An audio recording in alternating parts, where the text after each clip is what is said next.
यो हाम्रो honey chilli potato guys, यो चाहिँ अब हाम्रो गार्निसिङको लागि यसमै भने हामीसँग चाहिँ व्हाइट छैन।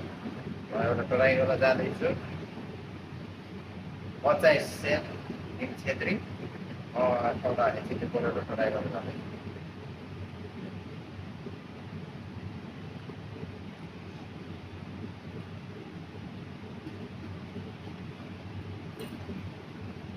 एकदमै राम्रो छ यो। तपाईँहरू जेसँग पनि खान सक्नुहुन्छ।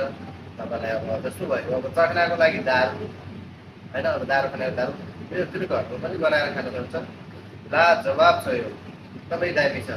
हेर्नुहोस्, तपाईँहरू हेर्न सक्नुहुन्छ हनी चिल्ली पोटेटो। यो चाहिँ यो घरमै बनाउन पनि सकिन्छ, होममेड पनि गर्न सकिन्छ। ल साथीहरू, आजको लागि चाहिँ यति नै video. Okay, by by. Next भिडियोमा मिलाउँला। By by.